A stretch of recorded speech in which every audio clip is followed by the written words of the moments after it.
नमस्कार. Pipe livelihood ही संस्था जुलै 2025 पासून बदनापूर तालुक्यातील 5 गावांमध्ये प्रेरणा कृषी मित्र हा प्रकल्प महिंद्रा अँड महिंद्रा लिमिटेड यांच्या अर्थसहाय्याने राबवत आहे. या प्रकल्पाचा मुख्य उद्देश जो आहे तो महिला शेतकऱ्यांचं सक्षमीकरण हा आहे.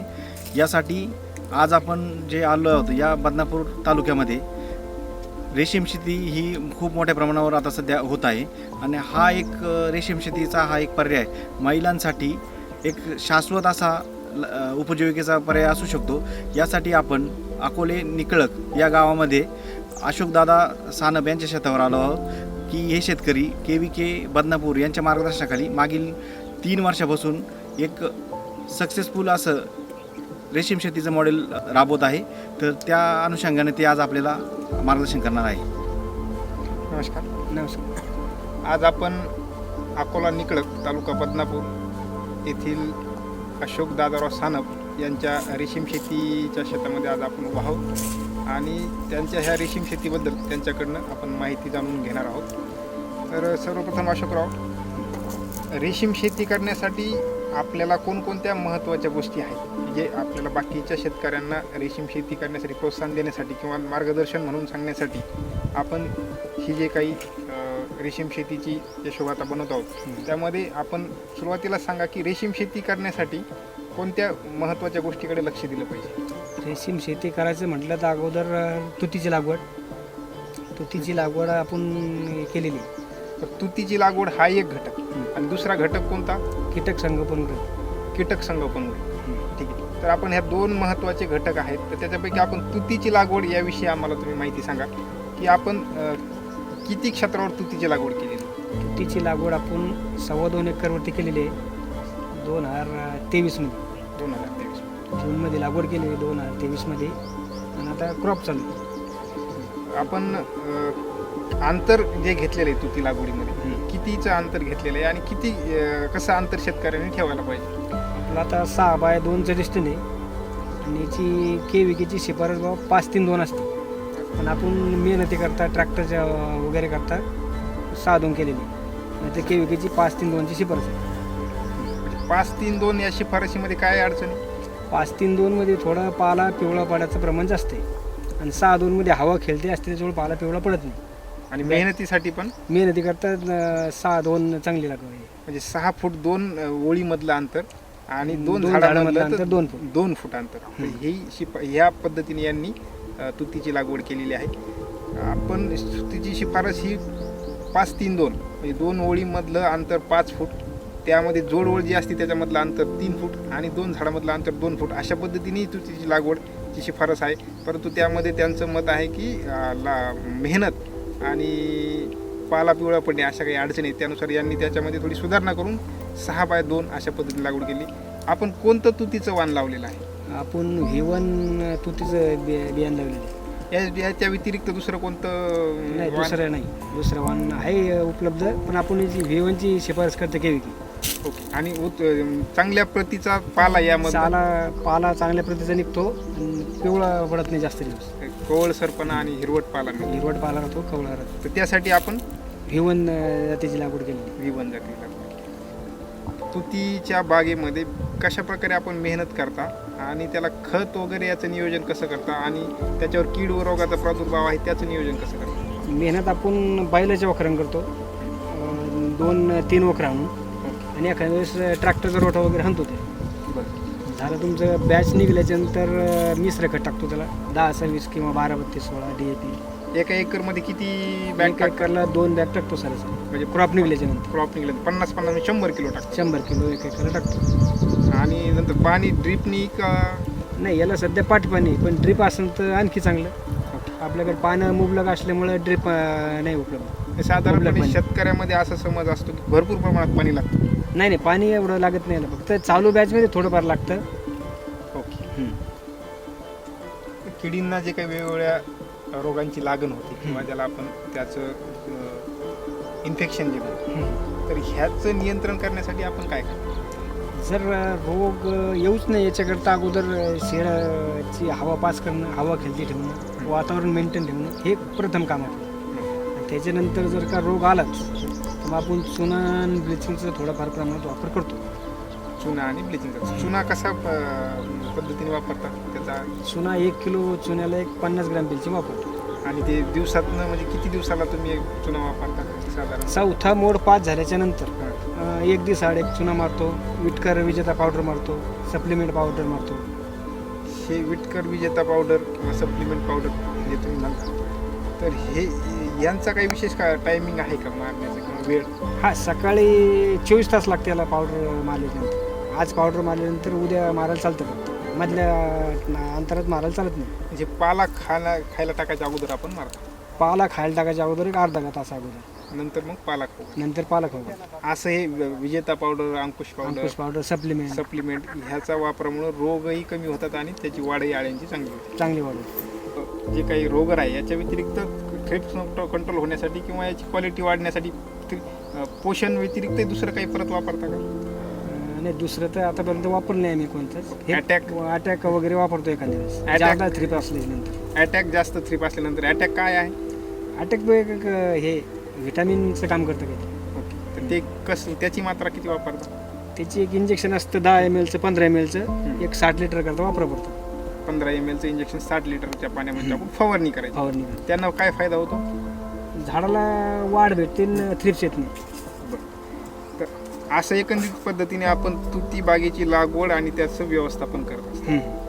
आता दुसरा विषय आपला की कीटक संगोपनगृह. हां. तर कीटक संगोपनगृह जे आहे, तर हे 1 एकर जर शेतकऱ्याला तुती करायची असेल तर त्याच्यासाठी कीटक संगोपनगृहाचा अंदाजे आकार जो आहे, त्याची बांधवणूक जी आहे ती कशा पद्धतीने असेल? आता आपली शिफारस KVKची 20 बाय 50ची, पण माझ्या मते तरी शेतकऱ्याने एक 22 बाय 60चं शेड बांधावं. 22 फूट रुंद आणि 60 फूट लांब असं शेड बांधणं आवश्यक आहे. बांधणी करायला पाहिजे. आणि शेड बांधणीनंतर जे कीटक संगोपनासाठी जे काही रॅक लागतात, ह्याचं हे रॅक कसे पाहिजे? ह्याची लांबी, रुंदी, 2 रॅक मधील अंतर 20-20 फुटाचे 2 रॅक केलेले आपण. अलीकडच्या साईडनं 2, पलीकडच्या साईडनं मग 4 रॅक झाले 20चे. आणि त्याच्यावर एकावर एक कप्पे 5-5 कप्पे 1.5 फुटाच्या डिस्टन्स 1.5 फूट अंतर ठेवून तुम्ही एकावर 5 कप्पे केले. 5 कप्पे केलेले. आणि जमिनीपासून किती अंतर ठेवलेले पहिलं? 1 फूट 1 फूट. आणि त्याच्यानंतर 1.5 फुटाचे 5 कप्पे. 5 कप्पे. ओके. आणि दोन्ही जे तुमचे रॅक आहेत त्याच्यामधलं अंतर किती? आपण 5.5 रॅक केलेले 2. हां. त्याच्यामध्ये डिस्टन्स 5.5 फूट. 5.5 ठेवलेले. आणि भिंतीच्या साईडने किती डिस्टन्स ठेवलेले? 3 फूट. 3 फूट ठेवलेले. म्हणजे भिंतीच्या साईडने 3 फूट डिस्टन्स, 2 रॅकच्या मध्ये जवळपास 5 ते 6 फूट डिस्टन्स आणि 5-5 फुटाचे रॅक. आणि लांबी किती म्हटले तुम्ही? 40 फूट. 40 फूट एका रॅक. एका साईडची 40 40 आणि 80 फूट.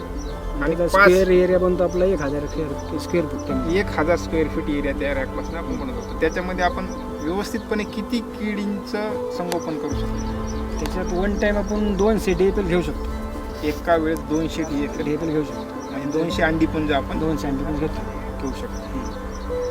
तर आता 200 DFL आपण घेत असताना किंवा 100 DFL घेत असताना साधारणपणे जे काही किडींचं संगोपन जे आहे, कधी आपण की अंडीपुंज आणता, कधी आपण त्यांना पाल्याचं जे काही व्यवस्थापन आहे पाला खाऊ घालण्याचं ते कसं करता, आणि कधी त्याची हार्वेस्टिंग करता आणि किती उत्पन्न येतं, या संदर्भात किडीच्या संगोपनाविषयी काही सांगा. आपण आता बाल्य अवस्थेतून चॉकी सेंटरमधून अंडपुंज आणतो. DFL चौकी सेंटरमधून चौकीच आणतात. चॉकी आणतो. अंडपुंज आपण घरी नाही तयार करतो. चॉकी सेंटरमधून चॉकी आणतो. किती दिवसाची ती आळी असते चौकी? त्याची एक 7-8 दिवसाची चॉकी असते. म्हणजे दुसरा मूड त्याच्याकडे बसलेला असतो ऑलरेडी. म्हणजे किडीचं जे काही जीवनमान आहे ह्याच्यामध्ये अगोदर किडीच्या जीवनमानाविषयी सांगा की त्याच्यामध्ये किती मोल्ट असतात, ते किती दिवसाचे असतं, त्याचं जे जीवनक्रम आहे त्याविषयी. जीवनक्रम याचा 5 मोड असतात आळीला. त्याच्यापैकी 2 मोड चॉकी सेंटरमध्ये पास होतात आणि आपल्याकडे आल्यानंतर 2 मोड पास होतात. तिथून ज्यावेळेस ती चॉकी देते आपल्याला ती मोड अवस्थेत देते दुसऱ्या मोल्टवर. आता मोल्ट वरची आपल्याला देतात दुसऱ्या, नंतर तिसरा आणि चौथा आपल्याकडे पास होतो. चौथा पास झाल्यानंतर मग परत पाला खाऊ आले आणि नंतर ते कोशावस्थे. तर दुसरा मोड साधारण एक 8-10 फिल्डिंगचा असतो वातावरणानुसार.